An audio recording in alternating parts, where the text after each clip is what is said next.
Welcome to Amadon Planet. I'm your host, Joel Amadon. Thank you for joining me on this never-ending quest to learn how to teach better. Today on episode 129 of the podcast, I'm joined by my friends, Dr. Ava Thanheiser and Dr. Courtney Kessler. Courtney is an associate professor in the Department of Teacher Education at Ohio University, and Ava is a professor and chair of the Faribault Massey Department of Mathematics and Statistics at Portland State University. We're talking with Ava and Courtney about the book they edited, which is the newest volume in the Association of Mathematics Teacher Educators, or AMTE's, professional book series, Building Community to Center Equity and Justice in Mathematics Teacher Education. This is part 2 of a 2-part series. In the first episode, in episode 128 of Amadon Planet, Dr. Jen Wolfe and I discussed our 2 chapters in the book. Now we have the opportunity to speak with the editors themselves about the vision behind the book and how it all came together. It's fascinating when you understand the scope of all the different people that are involved in this thing. I'm just, and you'll hear it in the episode. I'm kind of amazed at just the logistics and organization that they had in doing this, and kind of seeing it from the editor standpoint, and now getting to talk to them about it. Still amazed. And so I'm excited to get a chance to talk to them about this book. So if you like what you hear about this book, consider picking up a copy of it for yourself. The link to purchase the book can be found in the show notes at AmadonPlanet.com/episode 129. I believe I mentioned some other authors that we've talked to on the Teaching Math Teaching podcast. I'll put links to those episodes also in the show notes. So the show notes are going to be a great place to go find some of the resources and things that we mentioned here. So without further delay, here's my conversation with Dr. Courtney Kessler and Dr. Ava Thanheiser. Welcome to Amadon Planet. How are you, Ava? I'm great. Thanks for having me. And Courtney, how are you? I'm great. Good to see you both. Yeah. And just to put things in perspective, having conversations about this awesome book that you all edited and put together and put a lot of love and care into, and just was talking to Jen yesterday, and it just, Ava, you and I were co-hosts of the or Teaching Math Teaching podcast, where we talked about the beginning of this book, where we're wanting people to put in their proposals and start thinking about how they could contribute. And now we're talking about this thing, and it's something that's been in your hands already, like I would assume, right? Maybe Yes. that you got, it's been in your hands. So that's kind of amazing. I don't know. So what is that? I guess, how does that feel to see a project come all the way through? What emotions kind of come through after just the amount of time that it took and effort that it took to get it to this place? You want to go, Courtney? Yeah, in some ways it's bittersweet, but it's great. I am really proud of the work that we did. It was a great experience working with Ava so closely on this project and with the section editors, but just seeing all the various kinds of work that came in from across the field was really fun to read and to put out there. Yeah, it's nice to have a book about something that both of us really care about. So that, that's kind of how it started anyways. Like, we need to build community to have these conversations. And what does that even mean? And what does that look like? And wouldn't it be cool if there was a collection of activities? And so it's really nice now that we have that. It turned out somewhat different from what I think we expected, but we can get into that later. No, so the book is called Building Community to Center Equity and Justice in Mathematics Teacher Education. Again, exciting that it, but it is, and was excited when I heard the kind of the vision for what the book was going to be, and again, an opportunity to work with Jen on a couple chapters in it. But then thinking about what was the genesis of the book? How did it come to be? And Ava, I remember when we were talking about the Teaching Math Teaching podcast, where you're just like, well, let's just do it. And I would imagine that there's maybe a story like that. Well, let's just do it. I don't know. That's just my intuition, but I don't know. Courtney, how did this get started? Yeah, well, I think it'd be interesting to hear what Ava says, but how I remember it was that back during COVID, a group of math educators or math teacher educators formed a critical friends group. So it was Ava and Naomi Jessup and Anita Wager and Crystal Calnett Craig and Catherine Ye. And there were other people, but there were a smaller group of us that were interested in talking about activities that we were doing in our methods classes and content courses and PD. And the idea of building community just kept coming up. And then we started talking about the idea of a book. And so, like, the group kept getting smaller, though, about who was interested in actually pursuing this idea.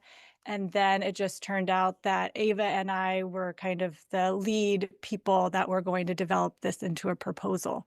But it was in part because of this critical friends group that we were seeing how important community was for us as scholars and math teacher educators, but we also saw how important community was for our work with prospective teachers and our practicing teacher colleagues.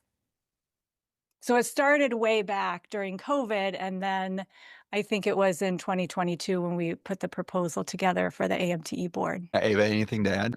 I think that it was this coincidence with COVID that really made it clear to all of us that we need community, and this group that met throughout COVID was really powerful for all of us because we shared activities. And I think we must have started about talking in that group about creating community in our classes and what do we do, and we shared activities.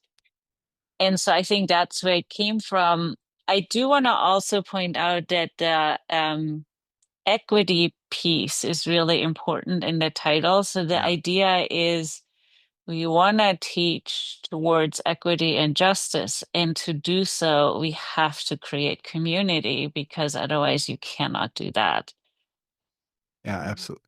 Well, and just when you talk about this thing emerging from like folks getting together and thinking and wanting to, I'm guessing, to think about ideas, keep moving work forward, especially during COVID where it's, things are up in the air, and wanting to drive things in a productive way, at least amidst the chaos, and having such a thing like this, like, I don't know, like it gets me thinking of, I don't know whether it's I mean, Courtney, you and I were at Wisconsin where it seemed like there's people were just interacting all the time, and like some good things would emerge on it. And like, how do we create those spaces where good people are interacting in order for, maybe that's a part about being in professional organizations, or but just getting people together in order to do stuff, and then good stuff emerges. I don't know, that idea of like productive collisions or whatever.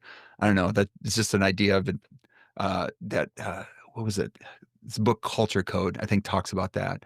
But I don't know, like that it's kind of exciting to think like that, just, hey, let's just get together and all of a sudden something productive emerges out of it. I don't know what I don't know if they have any comment on that. But you talked about the evolution of the, so okay, so that's where the starting point was, and thinking about how it evolved. Now, did it and I'm assuming it evolved over the course of the book, but I did want to talk about some of the things with some of the definitions and things, but I don't know, like um, maybe that's a good place to start. So like one of the things that you talked about in the proposals was, and it was like it was almost like, if you want a proposal to get accepted, you need to make sure that you define community, equity, and justice within what you were going to present, and then having it situated within your case. Like, how did that come? I mean, that was very specific, very intentional, but like maybe talk about the thinking behind that requirement for folks wanting to submit something to the for consideration for the book. I can start and then Courtney, you can add in. I think one of the things that frustrates me a lot in our field is that we use terms that mean different things to different people. And so when we started talking about community and equity, then, especially with equity, there's very different definitions that people say, oh, I do equity, but that could mean very, very different things. And there's frameworks out there for that, and we built on some of those in the book. For community, it was less obvious to us at that point what the framing would be. And it's just such a word that, like, even in my yoga class the other day, they're like, oh, we're a community. We're all in this room together to do. And I was like, oh, wait, check, check, check on the list of criteria. But what we realized is, even though we did ask everybody to define both, most people defined neither, including us in our own chapter. So just want to put that out, that like I think we defined equity, but not community.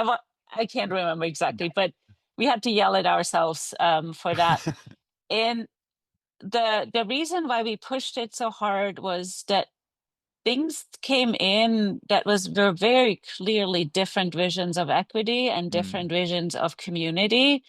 And we really wanted to dig in, what does that mean? And as we noted earlier, this happened during COVID. So community took on a slightly different form, maybe in some cases, than it did before. So there's a lot of critical reading groups and that kind of stuff that I think were COVID motivated. And so the second time around, more people had definitions in, still not everybody. And I don't think it's because people didn't want to. I mean, clearly we also didn't. It's just hard, right? It's Yeah. hard to be really clear about what these things mean and how to use them. Courtney, I'm going to let you jump in. Yeah. I think we were just really open to a lot of different kinds of submissions. I mean, we were obviously, like in the call, I think we were open to practice-based submissions that were built on research-based ideas, and we were wanting a variety of different kinds of contexts. We said we wanted examples with prospective teachers, with practicing teachers in PD, with doc students or other math teacher educators, but we were really open in lots of different ways. But like when Ava was referring to this first round of evaluation, it was like, it was clear that people weren't being really explicit about their framing or conceptual ideas about community and equity. And so when we sent reviews back, which all the cases were reviewed by other authors and the section editors and other reviewers, we did really push people to articulate what they were thinking about. So it did become more and more clear, but that was something that we kept pushing people to say more and more, that community can't just be saying like, we're in a room together, we're going to learn about, assets-based framing of children. That doesn't make a community that's working towards equity and justice. Another thing that I think might have been in the call, but I know it was something that we kept pushing for in the reviews, was that it had to be something that it wasn't just conversations about equity and justice. It was something that really pushed towards action. So that was something that I think is a product in this book that would be a contribution, that it's really people working towards action, towards equity and justice in math teacher ed.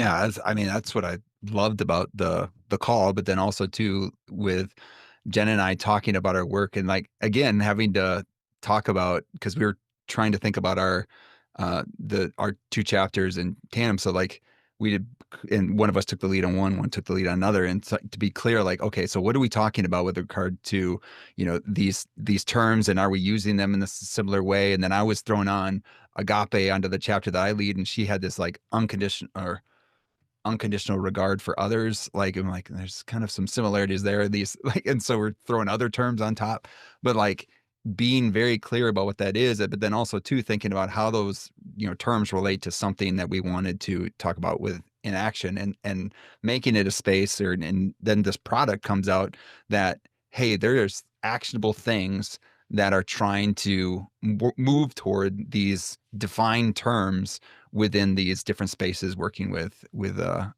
in math teaching somehow, some way. So yeah, I don't know. Like, was there some surprising ways that those ideas connected, or some really elegant ways that you saw within some of the chapters that, like, wow, like the way that some people put these things together, like maybe open up your mind a little bit in towards these terms, or just were surprised? Anything that off the top of your heads that comes to mind? I think one of the cool things about the book is just the diversity of kinds of cases that we have. I think, like with any project that I've been a part of, like the social justice lessons books, I never feel like I can read somebody else's lesson, even my own lessons, and say like, "Okay, I'm going to read this lesson start to finish and implement it tomorrow." It's Mm, always like I'm gonna read it and think about how I can, tweak and adapt it to, um, implement tomorrow. So when I read the cases, it's like, "Wow, that's a really innovative or interesting idea." Like, how can I shift it or think about it for my own context? mm-hmm, So it's things like that, like your 2, chapters, like thinking about these like very specific practices or approaches or assignments or tools, and think about like how would I adapt it for my own context, or like when it's broader, like a state level consortium of math teacher educators, what would that look like in Ohio? So mm-hmm. like there's just such a broad range of different kinds of, I don't know if activity is the word, but like cases, I guess.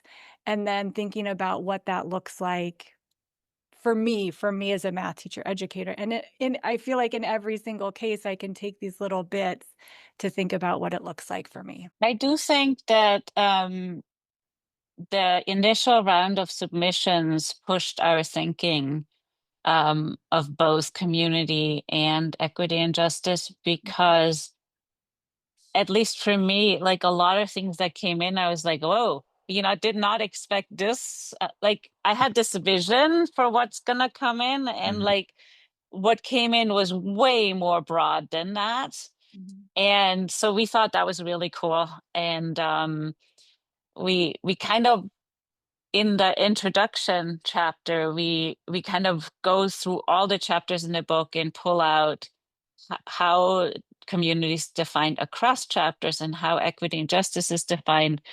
And so that chapter provides like a nice summary and framework for what the definitions of those words could mean.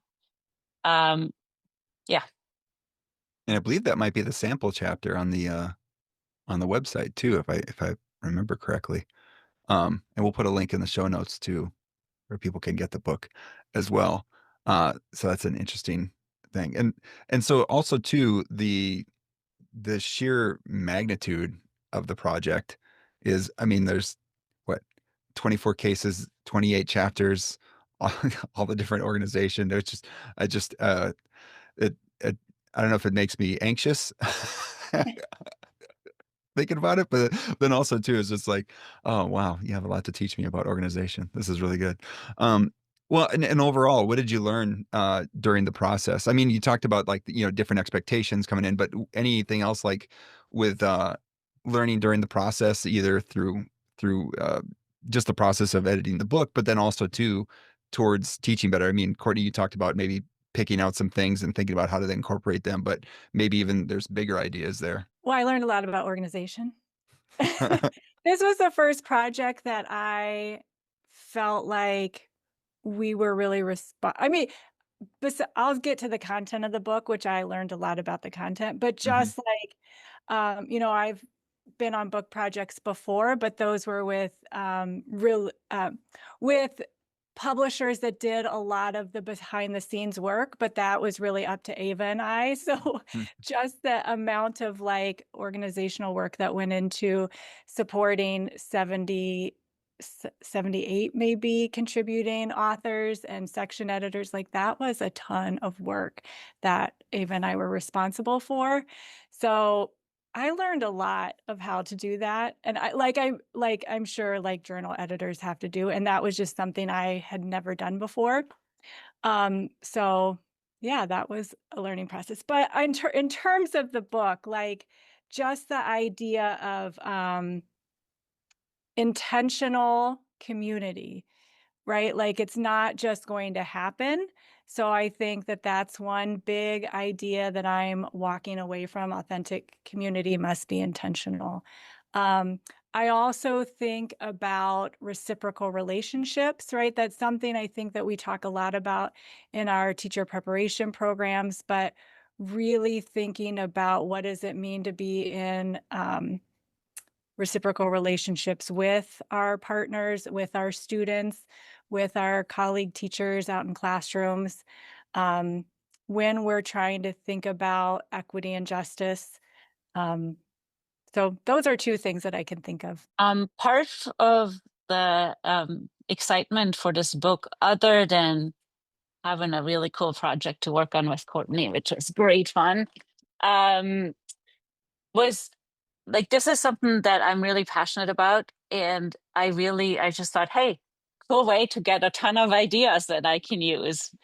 And there's some ideas in there that I like hadn't thought about. So there's like a chapter about the use of poetry to create Yeah. community. There is conversation grids. There is community journals. There's like all of these different things that labor-based grading. There's a really nice description of how you can transition away from this evaluative grading. So I think it's just a ton of ideas that can be used. And I was like super excited. I'm like reading them, like, oh, I want to try this. I want to try this. So it was very exciting in that aspect to just get get more stuff to do. Mhm. Well, and that was I mean, the thing that Jen and I had talked about yesterday was like we were we had stuff that we had done, right? Like I know Jen and I have all these conversations, especially around the pandemic, and we had her on the Jen on the Teaching Math Teaching podcast when she was sharing all this stuff that she'd collected around, teaching during like how you going to teach a math methods course with manipulatives during the pandemic, and so she had all these ideas and things, and the conversation grids idea came from that conversation, but like you all created an experience or created an opportunity where he's like, we want those things because we know that other folks need to see them. And we want to create a space where you can, like it's almost like honoring the idea and honoring the work, but also too making sure like, hey, other people need to see and hear this stuff. And then it becomes a maybe more conversations start that are beyond the book of, hey, oh, I've got other things that these spark and maybe those need to be shared as well. And like, I don't know, it's just, I love that I'm just really passionate about like what you all did. And it's like, it's Thanks. exciting that people get a chance to get their hands on it. I don't know. And get some Yeah. ideas. I want to follow up on a thing that Courtney said a little while ago. She said, they said that community has to be intentional. And I think I want to add is that community building has to be intentional at the beginning and throughout the course. So I think often we spend a lot of time in the beginning on community building, and then we kind of just figure it happens, but it doesn't. And so a book like this really allows you to think about what are some activities I can do in the beginning, which might be bigger and more intense. And then what are some things I can continue doing throughout the term to continue building and maintaining community.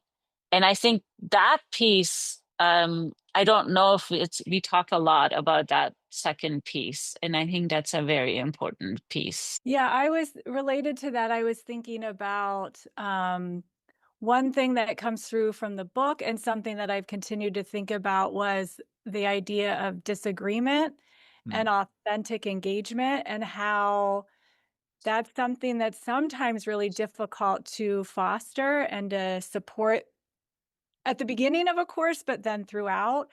And I've thought a lot about it this past semester when I was teaching a critical diversity studies class. And it was almost harder to do in that class because, like in a math education class, kind of difference of opinions are kind of built in when you're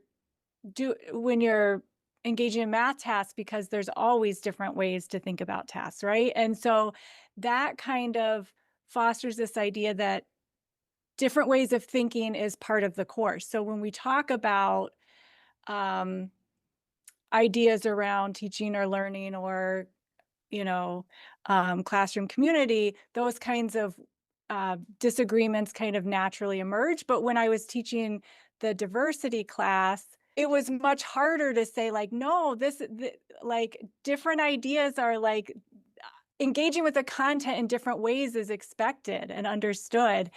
Um, so like in every class I've ever taught, I always had an anonymous feedback form. And I was shocked the first couple classes when nobody was using it, because I was like, I know that there's students in here who think differently than how I think and how the course materials were presenting the content. But then I noticed people were very candid in their weekly reflection. So I was like, well, okay, well, then maybe they don't need an anonymous feedback form. Maybe they feel comfortable just saying, you're wrong, or, text is wrong. But just like thinking about how important disagreeing with, the person in charge or with their fellow classmates, is something that has to happen, because we're not monoliths, right? Like, people in the class are going to have different ways of thinking, but you know, if that's not happening, something's up. Yeah. Yeah, I think the interesting piece of that one is that we need community to allow disagreements or dissents for people to be comfortable. But for a lot of definitions of community, that was part of it. It is a community when you feel that you can um, disagree. And there is one chapter in our book that uses the term pseudo community, Mhm. which I really loved, which is like when you create a pretend community, but you don't really push it to the point where it is actually, I don't know if I'm doing it justice, but it is along those lines. So Mhm. I thought that was a really cool um, term to have for that. Mhm. Yeah, that's interesting. Like you wonder, like, how does pseudo community get revealed when like you poke on it a little bit, and like all of a sudden, like, oh yeah, this isn't this doesn't really fit the real definition of community. Um, Mhm. what so like if you had been not created this opportunity, but like you all were saw the call just like the rest of us did, and we're going to contribute something. What would have been something that you would have wanted to contribute? I don't know if you thought about that. We did contribute one chapter. No. Um, Like, or something else, like other than outside of. yeah. I probably would have contributed something, but I don't Well, know what. yeah. Well, I think we, and especially Ava's leading a lot of this work around belonging and thinking about what that means, um, especially related to how we can use data tasks about ourselves and the world to think about how kids, and all learners really, but how they can see themselves in mathematics and see themselves in the world. So I think in terms of community connecting to the ideas about belonging in mathematics classrooms, I think is some of where our work is going, based on the in our project and just in our future work. Nice, nice. So, as we're kind of thinking about this project, I mean, if there's any sort of like overall thoughts about what you would want listeners to know about this project for teaching better. I mean, we kind of gotten into it, like, hey, there's some ideas and things you could use, but any other big ideas that you wanted to put out there about what you'd want listeners to walk away from this conversation with? I think to me, the most fun part to work on this book was to develop and write chapter one with Courtney, where we literally went through and looked at what is common across all the chapters with respect to definitions of community, and belonging does pop up there sometimes, Mhm. and equity. I think so. So that to me is kind of a powerful, like if you don't really know what those words mean, you could read that chapter and like get very different views on it. The other one is literally the activities. Like I said, poetry to create community, like blew my mind. Amazing, amazing chapter. And the poem that they shared was like amazing as well. So just the different ideas. Courtney?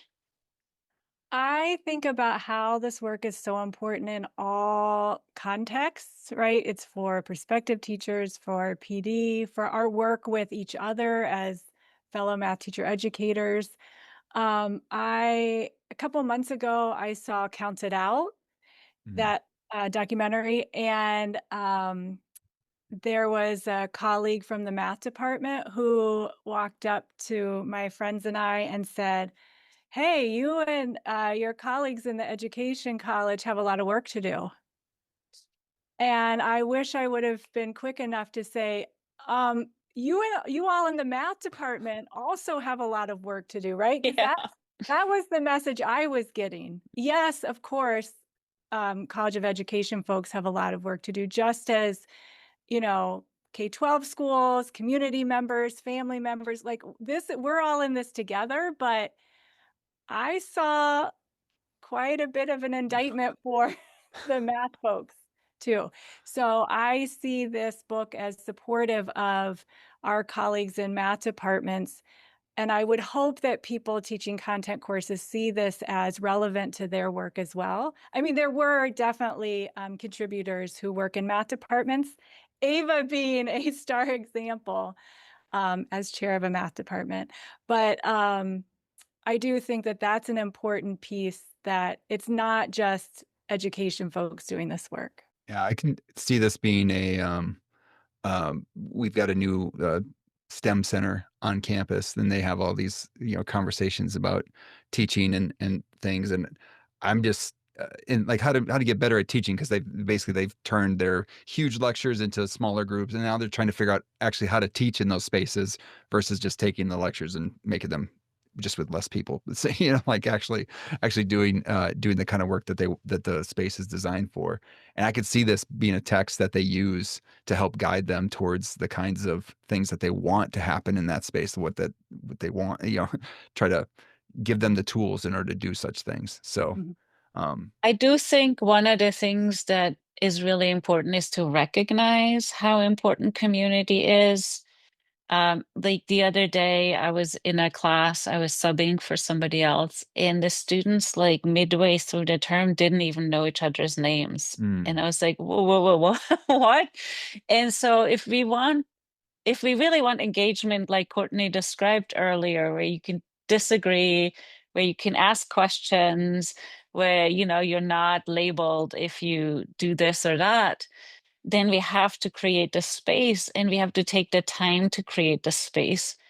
And it is like super worth it.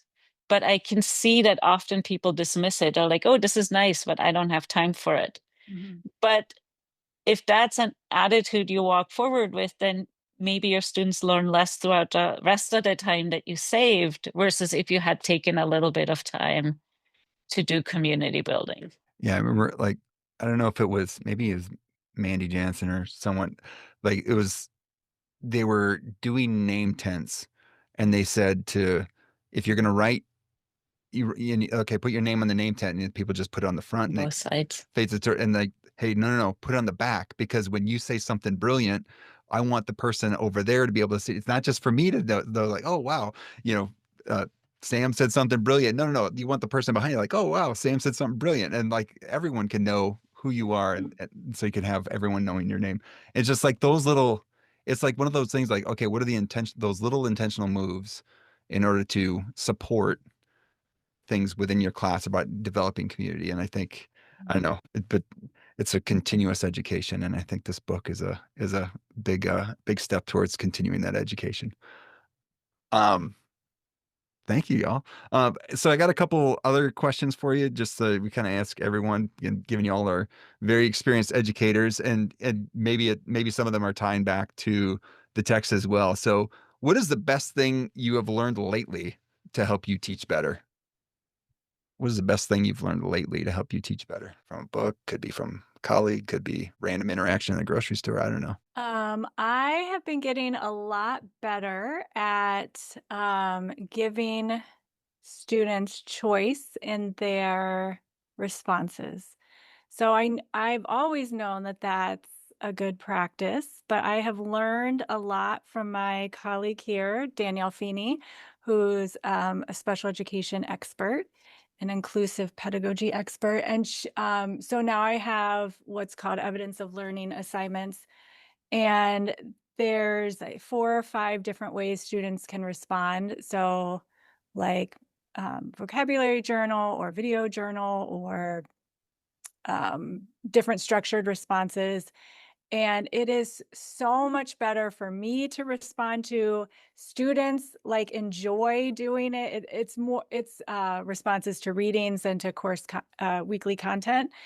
And at like the midpoint, we had a class meeting about it, and they said, like, yeah, it kind of gets repetitive because it's the same thing each week, but it's actually really supportive in that it's the same thing each week, and we have choice. If we don't like doing one, we can switch to another one.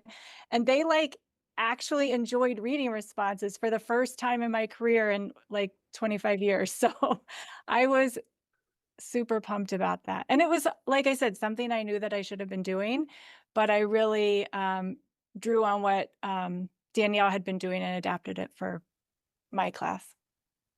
I might need that. That Yeah. yeah, that's my answer right there. Ava, how about you? So I teach an asynchronous online course titled Teaching Math for Social Justice. And I am stretching myself to build community in these asynchronous online classes. And I feel like I did the best I could at creating community in the beginning and throughout. And it was still interesting that at the very end, my students said, "Oh, the community building was great in the beginning," and then it like teetered out. And that has really pushed me to think like what we consider community building. So like there is this book we gave like with a ton of activities. But I also feel that if we read an article and we discuss it, that's also community building if we already have a started community. And so it's just interesting to me. Like, I think I'm wrestling right now with like how to um how to read that response and figure out, do I need to do more community building or do I need to help my students understand what Mm, community building is? So it's more like a question than what did I learn, but yeah, yeah. that's kind of where my head is. No, that is interesting. I mean, it's like you wonder if it's like if you ask a random question, like where does well, from my conversation, like, what's one place you like to enjoy a meal, right? Or something like that. Like if it was something that's not an assignment or something like that, if that's built Yeah. into, I don't know. Pet pictures are always a big hit. Yeah, yeah, those are good. Excellent. Uh, one thing, my midlife crisis was to buy a record player and just get into vinyl. And uh, Whoa. well, and I always thought too, like lately, in the Spotify era, like how am I showing the artists that I like that I actually like them? Like to go and we're back in the day, I'd buy the CD, buy whatever, buy the tape. But like, hey, I like your music. I want you to keep making music. And so buying albums has been one thing, and then buying older albums too. But I don't know, is there just that little soliloquy there, like, is there an album that you love to listen to? What is one album that you love to listen to? Doesn't have to be your favorite. Is there one from whatever? Could be old, new, whatever. Anything? Well, one of my favorite albums is Midnight Vultures by Beck. Every Nice. single song is Yes. A plus. Love So it. I would say that. But then when you said vinyl, I had to reach back. So then I might say Raising Hell by Run DMC. Oh, I don't think I had that on vinyl. I'm sure I had a cassette tape, but it's still closer to records. nice. But Midnight Vultures by Beck is my all-time favorite album. Love it. Yeah. Good. How about you, Ava? Anything come up? So I'm not really a music listener Okay. in that sense, and I do listen to a lot of classics, Hmm. but I have seen the Book of Mormon with Mandy when I went to New York the Yeah. other day, and I tend to like to listen to the same thing over and over and Hmm. over. So I'm listening to that and also Six. So those are my two things that I'm right now cycling through.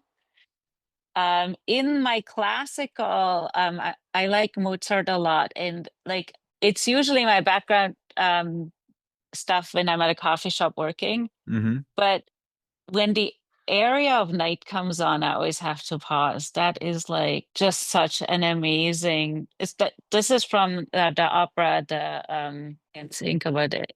Anyway, the English word doesn't come to me right now.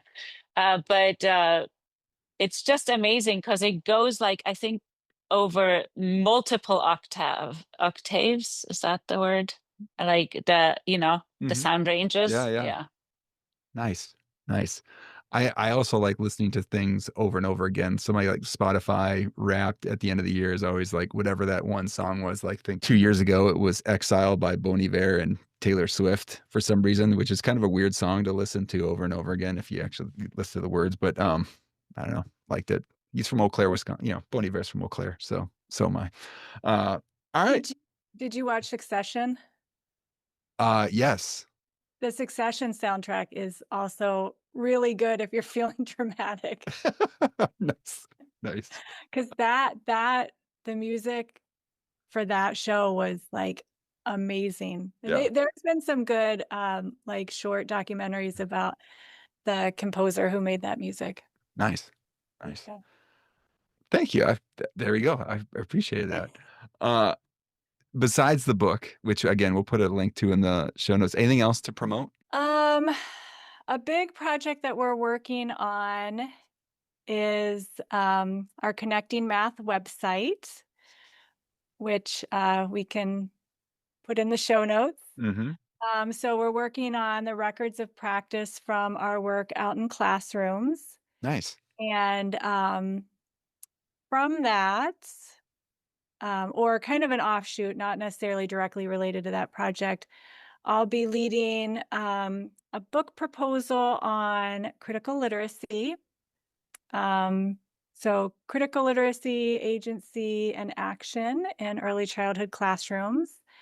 And possibly in the future, I think Ava's going to lead a book project on belonging. So, those are some projects that we're working on. But I think a major project that we're working on together is the Connecting Math Records of Practice.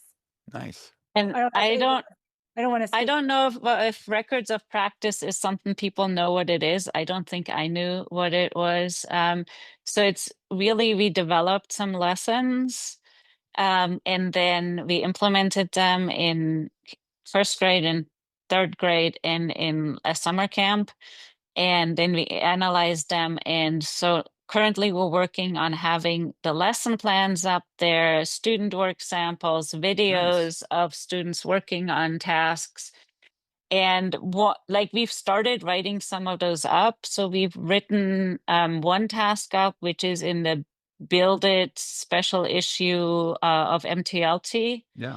And we have another task on belonging that's going to come out in the belonging special issue on MTLT, which hopefully is coming out soon. And so this belonging paper is really about like any simple task that you want to do. Like we situated it in the task of how old are the kids in this class. And this was an elementary school, first grade.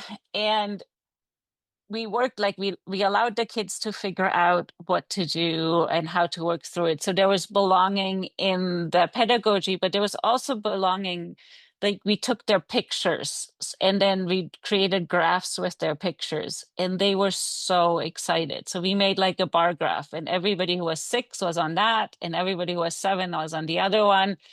And just like being in the data was Yeah, yeah. exciting. And then we talked about, so, somebody's birthday is tomorrow. What's happening to their picture in the graph? And then they created things that they wanted to know. So they each got poster papers. And then one group wanted to know, what's your favorite Pokemon character? Mhm. And so they started labeling. And then each kid put their picture on which ones they wanted.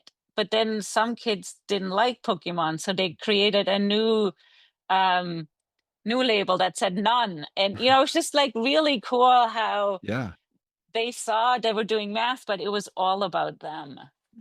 that's awesome. I love it. So that kind of stuff, yeah. Yeah, this is great. So yeah, we'll got all taking lots of notes here. So we'll have lots of links and things to connect to. Anything else? There's our arrays task paper is coming out in August, an Nice. MTFP. Lots of NPR. So we'll also link all of the links to the papers on our website. But if anybody's interested in trying any of these tests, they are there, or if they're not there yet, they will be there by the end of the summer. There you go. Awesome. Awesome. Love it. Lots of good stuff today with all the different ways to put things into practice. Excellent.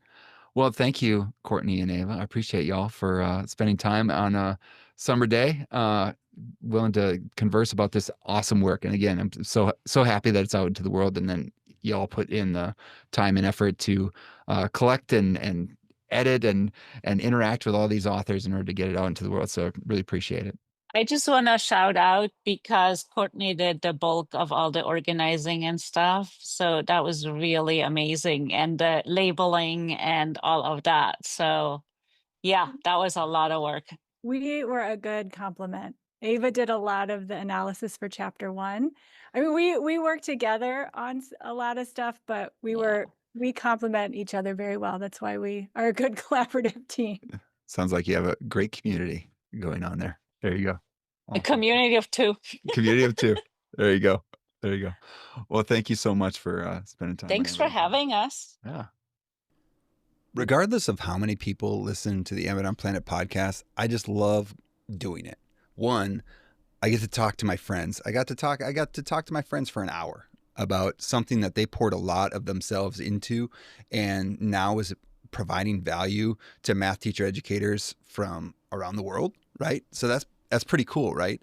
And so, I used to be able to talk to Courtney a lot. We were on a research project together for about 5 years. So we had pretty consistent interactions. And then Ava and I were part of the original group that co-hosted the Teaching Math Teaching podcast. So I had regular interactions with Ava too. And so when things like that end, or the partnerships end, like you just don't get a chance to interact all that often. So again, the podcast becomes an excuse to have that connection point with great people doing great work. And I'm just excited that this book is out into the world, and so excited that got a chance to share two episodes about it. So links are in the show notes, amazonplanet.com/episode 129 in order to purchase the book, and then also to all the resources that we mentioned within the episode.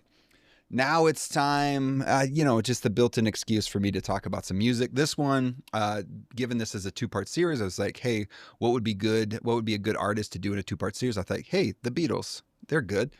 And for this episode, I wanted to do Hey Jude. It's one of those albums, like I was in, I believe, The End of All Music here in Oxford, Mississippi. Great record store. Used to be associated with Fat Possum, or they're still associated with, I don't know what the business relationship is, but Fat Possum was a place that documented like all the North Mississippi Hill Country blues, big influence on the Black Keys. But anyway, awesome record store. And long story short, awesome record store. And I think I was looking in their Cheap Thrills bin, which is basically stuff that maybe is not the best for their used records, but like, hey, there's still some value there. And I love looking in there because sometimes you find some gems. Found some Rick Springfield in there. Probably talk about him eventually. But maybe we already did. I don't think. Actually, I don't think so. Anyway, but this one I want to talk about. Hey Jude. So Hey Jude is an album by the Beatles. Now, when you play it, it's very. It's like it's kind of, I don't know. There's like a cognitive shove that you get when you play the record, because when you look on it, it's like, oh, this is late era Beatles. Like everyone's got long hair. Um, you know, I think someone's got a big hat on. I can't remember who's wearing the big hat, but it's oh, uh, John Lennon's wearing the big hat. But you listen to it and you press play on the record album, and Can't Buy Me Love comes out, and it's like, wait, Can't Buy Me Love? That's like one of those OG record, like songs that you'd hear from like back in the day, like you think like Ed Sullivan Show or something like that. I think of the movie Can't Buy Me Love, which has McDreamy in it. Can't remember what the actor's name is, but that was one of those core movies from my childhood. Anyway, this album though has Can't Buy Me Love on it, has Paperback Writer, has Lady Madonna, Revolution, and then on the second side he's got Hey Jude, has the Don't Let Me Down. I mean, and if you look at like when those cuts were released, I mean, it's like, Can't Buy Me Love and I Should Have Known Better. Those are like the first two cuts or first two songs. They're from A Hard Day's Night. I guess they weren't really released in America unless they're on the Hard Day's Night album. And I'm finding this out because I went to Wikipedia. But the album was awesome. And so like you think about it as someone who's just getting into vinyl, you find, oh, wow, a Beatles record. I'm going to get it. I don't quite recognize it. It's not Revolver. It's not Rubber Soul. It's not Sgt. Pepper's. It's not Abbey Road. It's none of those. But it's like, hey, it's got some good songs on it. And you put it on. It's like, wait a second. This is like a compilation album. And it turns out, going into Wikipedia, it is a compilation album. But a lot of good stuff. And I remember it sticks out to me fondly as well, because I was really playing it a lot when my nephew Jude was born. And Hey Jude, so there's just a little bit of, how life, music, and, just everything kind of overlaps together. And just, now that when I play that album, I think about my nephew, but I also just, think about just kind of like if you think about this album as it represents the Beatles, this compilation of things throughout, and you think about how many things in your life are like compilations, like the books on your shelf, or you think about photos that you have, in my office. I got so much random stuff in my office, and it's like my own personal compilation. And it's just, I wonder like what would be in your compilation, and what are those hidden gems maybe that are, in plain sight, but maybe you have to look at it a little bit better, or maybe reread that text, reread that article, look at that picture again. And it reminded, so we're celebrating my son's 20th birthday, and we're looking through some old pictures. And one of my favorite pictures that ever from one of his birthdays it's not actually a picture of him. It's actually a picture of my daughter, where he's got the cake in front of him, and he's in the act of blowing the candles out, and just, getting over the cake and really getting ready to, blow on it, spittle all over it so that we can enjoy eating it, all that good stuff. But on the side, I see my daughter is like on the side of the table, and she's sitting there. It's like, waiting for cake. But at the same time, she's got her lips pursed and she's blowing a little bit. And it's like one of those things like, that's a hidden gem picture where it pops up, and it's like, not only says something about my son and like the enthusiasm that he was having for this moment, but then also too my daughter kind of sneakily trying to blow out the candles as well. And it's like one of those things where it's like, take the time, maybe take a second look, maybe take a second listen, and see what is what stories might be what stories might be there for you to that could be revealed to you. I don't know, a little philosophical, but really all we're really trying to do is get you to look at the Hey Jude album by the Beatles. Okay, that is going to do it for this episode of Amidon Planet. We are going to invite you to support Amidon Planet by look at the show notes. There's resources and stuff. Well, actually, that's supporting yourself. Go to the show notes, amidonplanet.com/episode 129. See if there's any resources there that might benefit you or might benefit someone you know. That could be an easy way to make that connection with somebody. Like, hey, I was listening to this, heard something, think that you could use this resource. Or maybe it's like, hey, listen to the episode. So that's a way to support the podcast. You can subscribe, rate, review, and share it. So again, if you hear something ever on Amidon Planet that you think someone might get some value out of, go ahead and share it. I had a colleague from the University of Wisconsin who's teaching in the MISPE program, one of the Master of Science for Professional Educators program, Colette Fisher. She had students in her class listening to episodes of Amidon Planet if they missed a class. And one of the students found the episode I did with Jenny Langer-Osana about kind of misbehavior, like repositioning misbehavior, and how misbehavior might have been was like an action to be taken to like reset power dynamics. And then after that misbehavior, and I'm putting it in quote marks, but you can't see it, like kids would get right back on task and almost get to that higher level of understanding and struggle with mathematics. And it was like, basically the message was, maybe sometimes as a teacher, like just step back, let the thing play out, and then see what happens with regards to the dynamics when you have students working in groups together. So I'll put a link to that show because I think that was a really good show where we talked about Jenny's research. So we'll put that there in the show notes as well. But maybe you hear that. Maybe you hear that episode and you're like, whoa, I'm just starting my school year. And maybe that's something where I need to think about that research and maybe to think about how I interact with my students. That might be a good episode to, one, listen for yourself. Maybe it's to listen as a department and then you talk about it. Because listening to a podcast while you're doing life might be easier than reading an article. But also go read the article. Jenny and her team did a really good job writing that up. Anyway, so we're supporting the podcast by subscribe, rating, reviewing, and sharing it. You can also subscribe to the email list to receive the Amidon Planet dispatch for teaching resources and updates from Amidon Planet. If you want to engage further, submit a question, comment, or suggestion to the mailbag by sending an email to joel@amidonplanet.com. That episode with Jenny was from a suggestion from a listener. Awesome. Thank you. Lastly, I'm always looking to collaborate with those leading others to love through teaching. If you have an event or opportunity, email me at joel@amidonplanet.com or visit amidonplanet.com/about to fill out the request to call form. I've had several opportunities where I've had a chance to either talk with groups or do some workshops and trainings.